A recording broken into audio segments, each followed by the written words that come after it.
নমস্কাৰ বন্ধু বান্ধৱীসকল, নতুন প্ৰভাত ইউটিউব চেনেললৈ পুনৰবাৰ সকলোকে স্বাগতম জনাইছোঁ। বন্ধু বান্ধৱীসকল, আজিৰ খণ্ডত আমি আলোচনা কৰিম মধ্যযুগৰ ভাৰতৰ কেইটামান গুৰুত্বপূৰ্ণ প্ৰশ্ন। আমি ইতিমধ্যে অসমৰ ইতিহাসৰ প্ৰাচীন কালৰ পৰা আধুনিক যুগলৈকে 10টা খণ্ডত সম্পূৰ্ণ বিষয়সমূহ আলোচনা কৰিলোঁ। পৰৱৰ্তী খণ্ডসমূহত আমি ভাৰতৰ ইতিহাসৰ প্ৰশ্নসমূহ প্ৰাচীন কালৰ পৰা মধ্যযুগৰ সময়ছোৱালৈকে ক্ৰমান্বয়ে আলোচনা কৰিম। আমাৰ এই প্ৰশ্নসমূহ অসম চৰকাৰৰ ডাইৰেক্ট ৰিক্ৰুইটমেণ্ট আৰু অসম পুলিচৰ প্ৰতিযোগিতামূলক পৰীক্ষাসমূহৰ উপৰি অসম চৰকাৰৰ যিকোনো আহিবলগীয়া প্ৰতিযোগিতামূলক পৰীক্ষাৰ বাবে উপযোগীকৈ প্ৰস্তুত কৰি তোলা হৈছে। প্ৰশ্নসমূহ আমি মূল কিতাপৰ পৰা প্ৰস্তুত কৰিবলৈ চেষ্টা কৰিছোঁ। গতিকে আহকচোন পলম নকৰি আজি ভিডিঅ'টোৰ মাজলৈ যাওঁ। আজিৰ প্ৰথম প্ৰশ্নটো হ'ল, কোনজন পাল ৰাজবংশৰ ৰজাই নালন্দা বিশ্ববিদ্যালয় পুনৰুজ্জীৱিত কৰিছিল?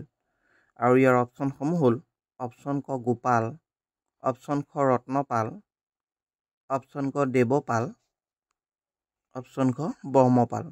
আৰু এই প্ৰশ্নটোৰ শুদ্ধ উত্তৰটো হ'ল অপশ্যন খ ব্ৰহ্মপালৰ দিনত। আজিৰ দ্বিতীয় প্ৰশ্নটো হৈছে, প্ৰতিহাৰ বংশৰ প্ৰতিষ্ঠা কোনে কৰিছিল?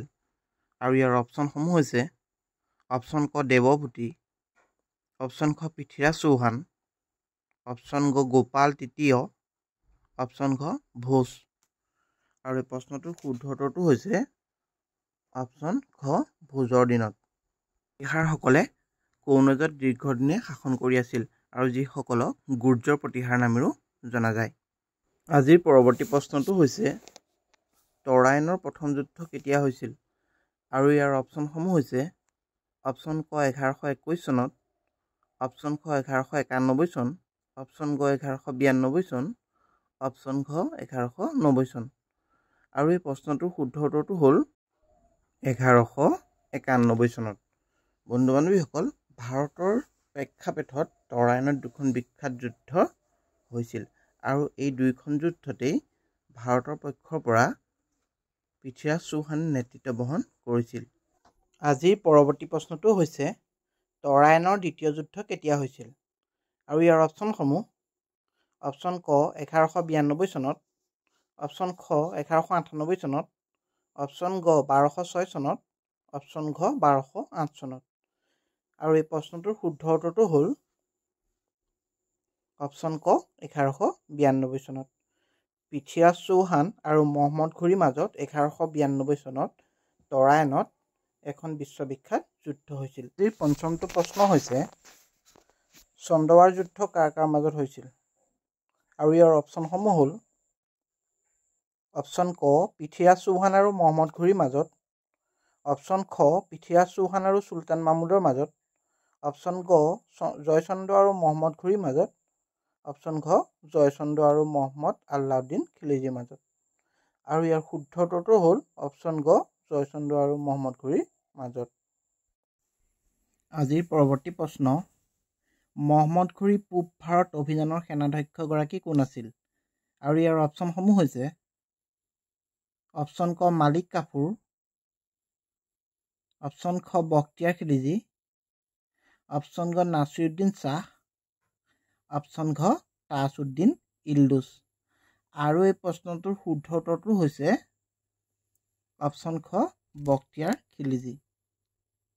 আজিৰ পৰৱৰ্তী প্ৰশ্নটো হৈছে, বখতিয়াৰ খিলজীৰ অসম আক্ৰমণৰ কথা ক'ত উল্লেখ পোৱা যায়? আৰু ইয়াৰ অপশ্যনসমূহ হৈছে অপশ্যন ক গছতল শিলালিপিত, অপশ্যন খ নিধনপুৰ তামৰফলিত, অপশ্যন ক নগাঁও লিপিত, অপশ্যন ঘ গুৱাহাটীৰ কানাই বৰশীবোৱা শিলালিপিত। আৰু এই প্ৰশ্নটোৰ শুদ্ধ উত্তৰটো হ'ল অপশ্যন ঘ কানাই বৰশীবোৱা শিলালিপিত। আজিৰ অষ্টম প্ৰশ্নটো হৈছে, কোন চনত কুতুবউদ্দিন আইবাকে দিল্লীৰ সিংহাসন আৰোহণ কৰিছিল? আৰু ইয়াৰ অপশ্যনসমূহ হৈছে অপশ্যন ক 1200 চনত, অপশ্যন খ 1206 চনত, অপশ্যন গ 1208 চনত, অপশ্যন ঘ 1253 চনত। আৰু এই প্ৰশ্নটোৰ শুদ্ধ উত্তৰটো হ'ল অপশ্যন খ 1206 চনত। কুতুবউদ্দিন আইবাক আছিল মহম্মদ ঘুৰিৰ এজন বিশ্বস্ত দাস আৰু মহম্মদ ঘুৰিৰ মৃত্যুৰ পিছতেই কুতুবউদ্দিনে ভাৰতৰ শাসন ক্ষমতা নিজৰ হাতলৈ নিছিল। আজিৰ পৰৱৰ্তী প্ৰশ্ন, তবাকত ই নাছিৰী গ্ৰন্থৰ লেখক কোন আছিল? আৰু ইয়াৰ অপশ্যনসমূহ হৈছে অপশ্যন ক জিয়াউদ্দিন বাৰানী, অপশ্যন খ কুতুবুদ্দিন শ্বাহ, অপশ্যন গ আমিৰ খসৰু, অপশ্যন ঘ মিনহাজউদ্দিন চিৰাজ। আৰু এই প্ৰশ্নটোৰ শুদ্ধ উত্তৰটো হৈছে অপশ্যন ঘ মিনহাজউদ্দিন চিৰাজ। আজিৰ দশম প্ৰশ্নটো হৈছে বখতিয়াৰ খিলজীৰ অসম আক্ৰমণৰ পথ প্ৰদৰ্শকগৰাকী কোন আছিল? আৰু এই প্ৰশ্নটোৰ অপশ্যনসমূহ হৈছে অপশ্যন ক লক্ষ্মণ সেন, অপশ্যন খ কুতুব আলী খান, অপশ্যন গ লঘু খান, অপশ্যন ঘ আলিমেজ। আৰু এই প্ৰশ্নটোৰ শুদ্ধ উত্তৰটো হৈছে অপশ্যন ঘ আলিমেজ। আলিমেজ আছিল মেজ জাতিৰ এজন চৰ্দাৰ, যাক ইছলাম ধৰ্মলৈ বখতিয়াৰ খিলজীয়ে দীক্ষান্তৰ কৰিছিল।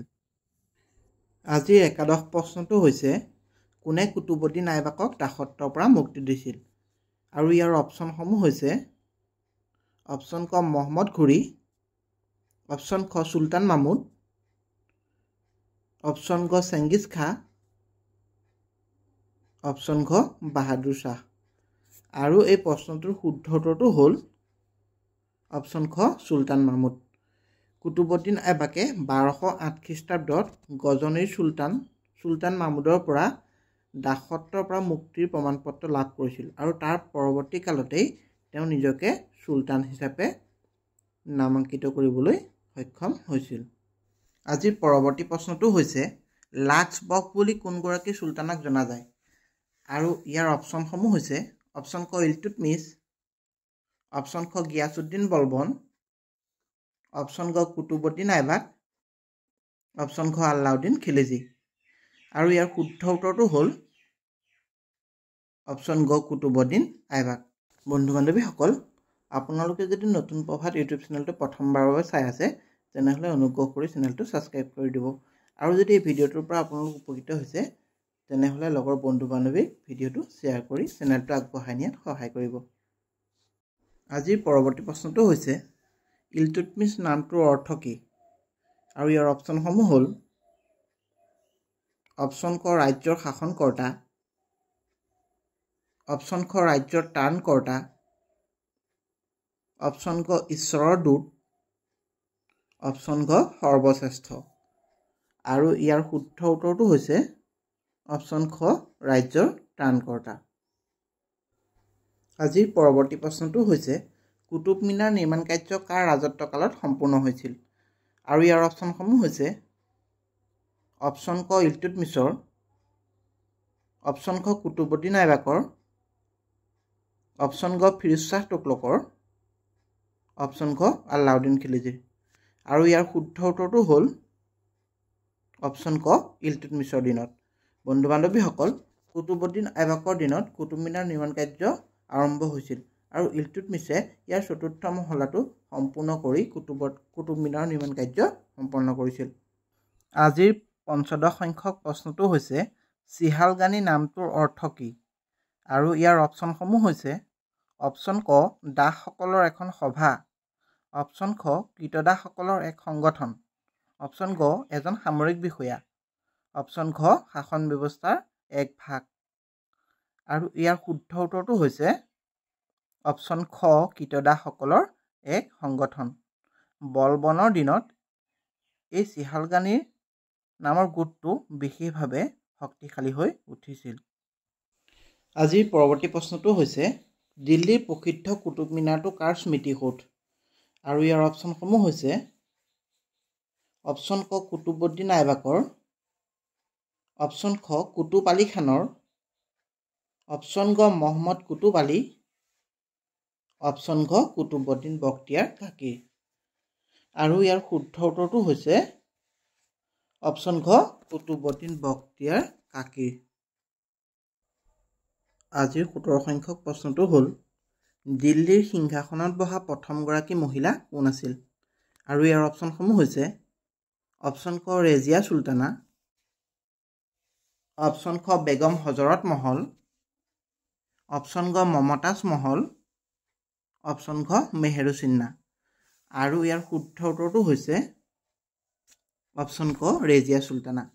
প্ৰশ্নটো যদিও সহজ তথাপিও প্ৰায়বিলাক পৰীক্ষাতে অহা দেখিবলৈ পোৱা যায়। আজিৰ অষ্টাদশ প্ৰশ্নটো হৈছে কোনজন দিল্লীৰ চুলতানে নিজৰ পিতৃব্য বা শহুৰেকক হত্যা কৰি ৰাজসিংহাসনত বহিছিল?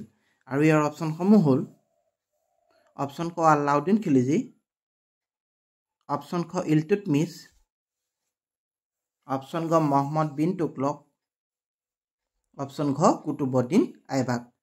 আৰু এই প্ৰশ্নটোৰ শুদ্ধ উত্তৰটো হৈছে অপশ্যন ক আলাউদ্দিন খিলজী।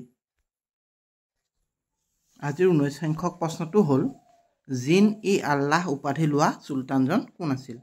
আৰু ইয়াৰ অপশ্যনসমূহ হৈছে অপশ্যন ক গিয়াছুদ্দিন বলবন, অপশ্যন খ ইব্ৰাহিম লোডি, অপশ্যন গ জালালুদ্দিন খিলজী আৰু অপশ্যন ঘ মহম্মদ ঘুৰি।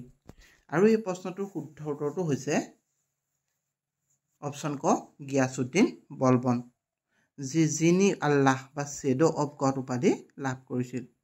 আজিৰ 20 সংখ্যক তথা শেষৰটো প্ৰশ্ন হৈছে মহম্মদ ঘুৰিৰ অন্যতম সেনাপতি দুজন কোন আছিল যি কুতুবুদ্দিন আইবাক সিংহাসনত বহোতে বিৰোধিতা কৰিছিল?